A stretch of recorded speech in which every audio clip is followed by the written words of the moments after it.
दोस्तों, हमारी सीरीज चल रही है जॉन वेलेंट की बुक द टाइगर। स्टोरी के पिछले हिस्से प्लेलिस्ट में दिए हैं। आगे की कहानी कंटिन्यू करते हैं। अब टाइगर का आतंक जारी था। वार्निंग दे दी गई थी कि कोई भी घरों से बाहर निकल के जंगल में ना जाए क्योंकि खतरा है। और हालांकि पूरा गांव शोक में डूबा हुआ था क्योंकि आज फ्यूनरल था पोचे पन्या का, लेकिन उसके बावजूद कई लोग जंगल के अंदर जाते थे वार्निंग को अवॉइड करके। यूरी ट्रस्ट ने उन लोगों के पैरों के निशान देखे थे। हालांकि यूरी ट्रस्ट को गांव के लोगों से सिंपैथी थी। उसे मालूम था कि लोग घरों में बंद है, उन्हें रोजगार नहीं मिल रहा है, और जब कमाएंगे नहीं तो खाएंगे कहां से। यूरी ट्रस्ट का मानना था कि सड़कों पर पैसा बिखरा हुआ है, यानी कि पाइन कोन्स, उन्हें इकट्ठा करो, चाइना में बेचो, पैसे कमाओ। लेकिन यूरी ट्रस्ट का कहना था कि इस बात के लिए फिर इंस्पेक्शन टाइगर को दोष क्यों दिया जाता है।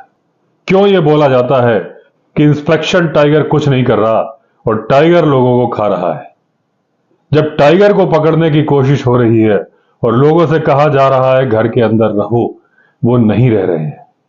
अब जब कुछ लोग कोन्स बीनते हुए दिखे तो यूरी ट्रस्ट ने उनसे कहा कि टाइगर तुम्हें इसलिए नहीं छोड़ देगा कि तुम केवल कोन इकट्ठा करने आए हो, टाइगर का शिकार करने नहीं आए हो। उन लोगों ने कहा कि भगवान हमारी रक्षा करेगा, और वो फिर से कोन्स इकट्ठा करने लगे। चैटनिन और यूरी ट्रस्ट दोनों लोगों को समझाने में लगे थे। चैटनिन का सामना एक आदमी से हुआ जिसके पास बंदूक थी। चैटनिन ने उसकी बंदूक ले ली और ये बोला, मैं तुम्हें वापस कर दूंगा जब टाइगर मारा जाएगा, तब तक तुम अपने घर के अंदर रहो। लोग थे जो कि कोऑपरेट नहीं कर रहे थे और दोष दिया जा रहा था इंस्पेक्शन टाइगर यूनिट को। और इंस्पेक्शन टाइगर यूनिट को डर इस बात का था कहीं एक और वारदात टाइगर ने की तो इनका जीना मुश्किल हो जाएगा। अब आज की रात चैटनिन, यूरी ट्रस्ट और बाकी की टीम ने कुंग में गुजारी, जो कि उनके ट्रक का नाम था। सुबह हुई और उन्हें फिर से निकलना था टाइगर को खोजने के लिए। आज बुरखिन नहीं आने वाला था क्योंकि आज उसके दोस्त पोचे पन्या का फ्यूनरल था। आज टीम को अपने आप ही जाना था। अब पोचे पन्या का फ्यूनरल हो रहा था। बड़ी जल्दी ही दूसरा फ्यूनरल था क्योंकि पहला था व्लादिमीर मार्कोव का। गांव वाले इकट्ठे हुए और धीरे धीरे सबने उसकी कब्र में मिट्टी डालनी शुरू करी। जब मिट्टी उसके खाली ताबूत, जिसके अंदर बॉडी बस नाम मात्र की ही थी, उस पर गिरी तो ताबूत पर मिट्टी की आवाज पूरे जंगल में गूंजने लगी क्योंकि ताबूत खाली ही था। पूरा गांव दुखी था, अपने घुटनों पर था, और तभी करेला उस पर नीम चढ़ा। या यूं बोले, गरीबी में आटा गीला या फिर कोड़ में खाज। एक व्यक्ति और गायब हो गया। उस आदमी का नाम था नोविकोव। वो क्रीक की तरफ गया था लेकिन वापस नहीं आया था। अब यह क्रीक वही क्रीक थी जहां एक दिन पहले इंस्पेक्शन टाइगर की टीम गई थी। टाइगर कितना ही नजदीक रहा होगा, वो आदमी वहीं से गायब हुआ, और उसके बाद उसे ढूंढने के लिए गांव की शिकारी टीम भी गई थी, लेकिन वो आदमी उनको नहीं मिला। और जब 2 दिन तक वो वापस नहीं आया तो सबने मान लिया कि टाइगर ने उसे खा लिया। अब यूरी ट्रस्ट को लग रहा था कि वो क्रीक जिससे कि टाइगर आगे निकल चुका था, वो वापस नहीं लौटेगा जहां पर नोविकोव गया था, इसलिए उसको टाइगर ने खाया नहीं होगा। चैटनिन का मानना था किसी तरह का कोई चांस लेना नहीं है, पहले पता करो नोविकोव के बारे में। अब अगले दिन टीम उस क्रीक के पास गई और वहां पर उनको टाइगर के ट्रेल मिले। थोड़े ही आगे एक रोड अंदर की तरफ जा रही थी, उसमें एक ट्रक पार्क किया गया था।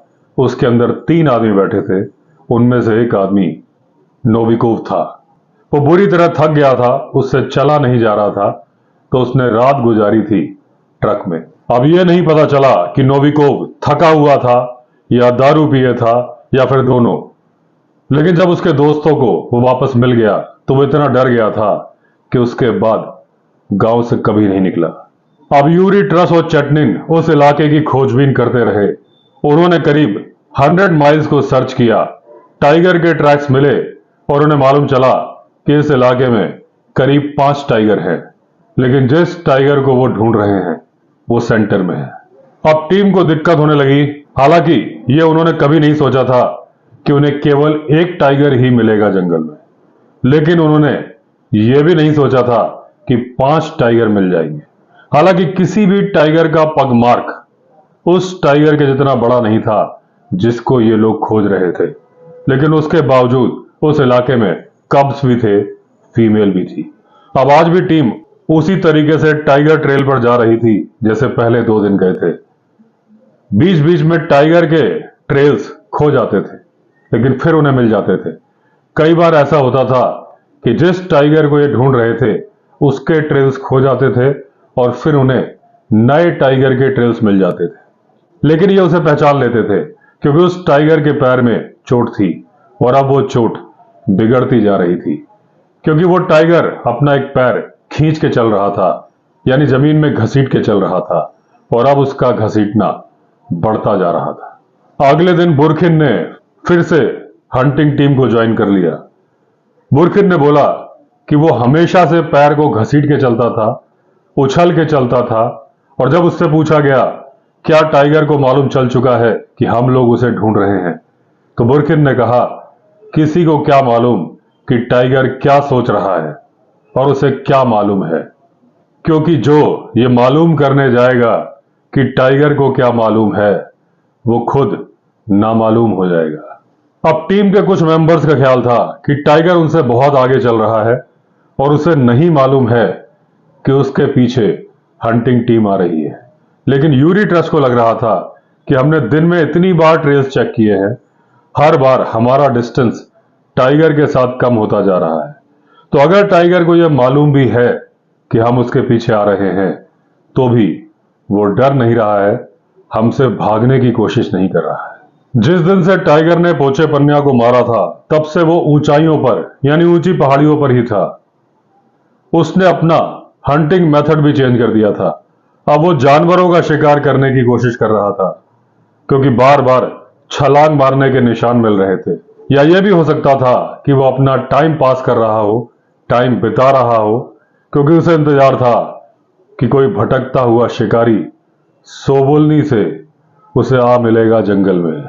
अब टाइगर लंबा सर्किल ले रहा था सोबोलनी का, और अपने हर सर्किल में सोबोलनी के नजदीक आता जा रहा था।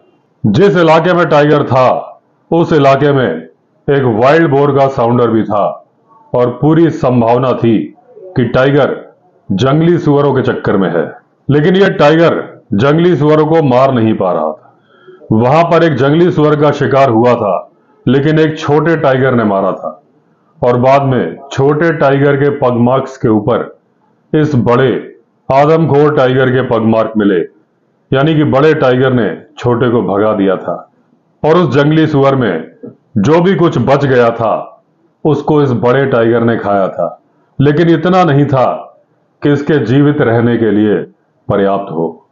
अब ये लोग सोबोलनी के पास पहुंच गए थे। वहां से चिमनियों का धुआं दिखाई दे रहा था, कुत्ते भौंक रहे थे। उस जगह पे खड़े होके इन्होंने टाइगर के पैरों के निशान देखे। टाइगर सोबोलनी की तरफ जाते जाते रुक गया और उसने अपना रास्ता बदल दिया, यानी कि टाइगर को मालूम था कि पीछे हंटिंग टीम आ रही है, और उससे बचने के लिए उसने रास्ता चेंज कर दिया था। अब टाइगर पश्चिम दिशा की तरफ से सोबोलनी में एंटर करने की कोशिश कर रहा था। इन सबको मालूम था कि वो सोबोलनी जरूर जाएगा, लेकिन वो उचित मौके की तलाश में था, और इन लोगों को लग रहा था कि वो इंसानों के पीछे नहीं है, गांव के कुत्तों के पीछे है। लेकिन अब अंधेरा हो चला था और टाइगर के पीछे जाना सुरक्षित नहीं था। अब गांव में दहशत का माहौल था। आधी रात को गांव का जनरेटर बंद कर दिया गया। अब आवाज आ रही थी केवल कुत्तों के भौंकने की। कुत्तों की भी मजबूरी थी, वो टाइगर को सेंस तो कर पा रहे थे, सूंघ तो पा रहे थे, देख नहीं पा रहे थे, और लाचार थे क्योंकि सिर्फ भौंक ही सकते थे। घरों में लोग दुबके हुए थे। उन्हें लग रहा था किसके घर पर अचानक से वार करेगा टाइगर और किसकी मौत आई है। ऐसा लग रहा था चारों तरफ डर का माहौल है और उस डर में टाइगर खुद भी शामिल है, क्योंकि उसके पीछे थी हंटिंग यूनिट। अगर कोई इंसान टाइगर के अटैक का इंतजार कर रहा है तो उसकी कंडीशन ऐसी होती है जैसे एक फटने वाले बम के करीब बैठा हो और उसे नहीं पता ये बम कब फटेगा।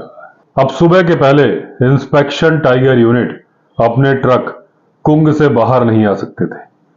जब सुबह हुई ये लोग बाहर निकले, इनको 1 घंटा लग गया ट्रक को स्टार्ट करने में। उसके बाद ये लोग सोबोलनी की तरफ आए तो मालूम किया कोई भी कुत्ता मिसिंग नहीं है। लोग सावधान थे, घरों से निकले नहीं थे, तो कोई वारदात हुई नहीं थी।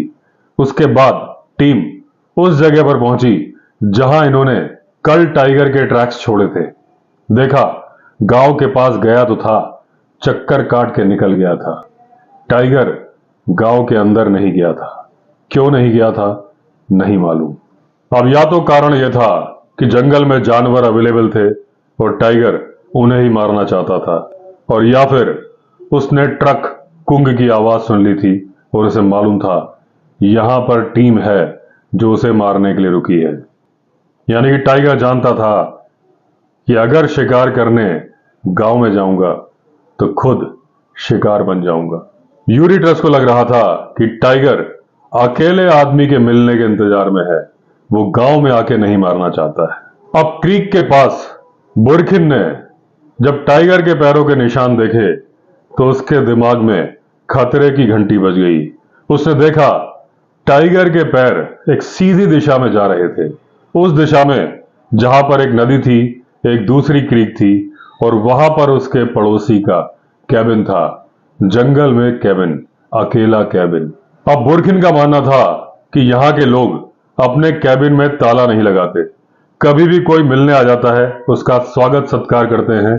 कभी कोई दोस्त खाली कैबिन में रुक जाए इसका भी इंतजाम होता है। एक आदमी ऑक्सी मैंको, जिससे 2 दिन पहले यूरी ट्रस और चैटनिन ने बंदूक छुड़ाई थी, ये बोल के कि जब टाइगर मर जाएगा तो तुम्हारी बंदूक लौटा देंगे, वो आदमी उसी कैबिन के आसपास शिकार करता था और आजकल गांव में दिख नहीं रहा था।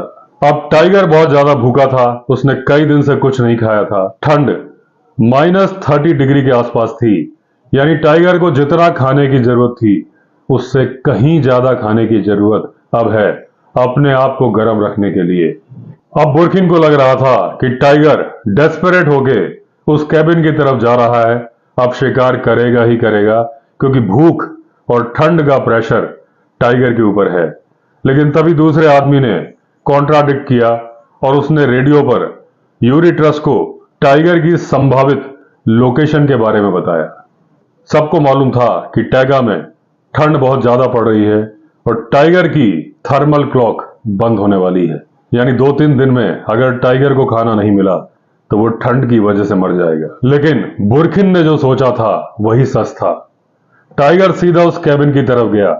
पहले उसने कुत्ते तलाश किए, उस जगह को सूंघा जहां पर मालिक मीट रखता था, और जब कुछ नहीं मिला तो सामान तोड़ना शुरू कर दिया, दीवारें तोड़नी शुरू कर दी। अब टाइगर ने यहां पर बर्तन भी चबा लिए, क्योंकि उसने ये सब सीख लिया था पोचे पन्या के टाइम, सेपालेव के टाइम और मार्कोव के टाइम। टाइगर को एक खिड़की दिखी थी और उससे वो अंदर घुस गया था। अब जो लोग बोलते हैं टाइगर आउटसाइडर है, वो टाइगर की इज्जत तब बहुत ज्यादा करते हैं जब टाइगर अंदर आ चुका होता है। और टाइगर बहुत बड़ा था, कैबिन बहुत छोटे होते थे। ऐसा लग रहा था कि एक बिल्ली मछली के टैंक में घुस गई है। टाइगर इरिटेट हो रहा था और उसे इस बात का गुस्सा और ज्यादा था कि इस कैबिन का मालिक घर पर क्यों नहीं है। अब जब उसे मालिक नहीं मिला तो उसने गद्दे में मालिक की स्मेल सूंघी और उसके बाद गुस्से से उस गद्दे को चीर फाड़ दिया और उसके बाद उस गद्दे पर ही बैठ गया जैसा वो पोछे पन्या के टाइम पर बैठा था। लेकिन तब बाहर बैठा था, अब घर के अंदर बैठा था। उससे टाइगर को गर्मी भी मिल रही थी और वो एक चूहेदानी लगा के इंतजार करते हुए आदमी की तरह था जिसे इंतजार था चूहे का। अब थोड़ी ही देर की बात थी, लेकिन अब मालिक आया नहीं था और टाइगर के लिए इंतजार करना मुश्किल हो रहा था।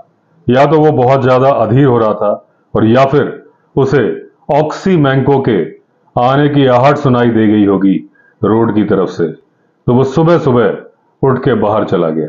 हालांकि ये बड़ा ही भयावह दृश्य होता जब घर का मालिक अंदर आता और बेड पर टाइगर बैठा हुआ दिखता। तो दोस्तों, इस पार्ट में इतना ही।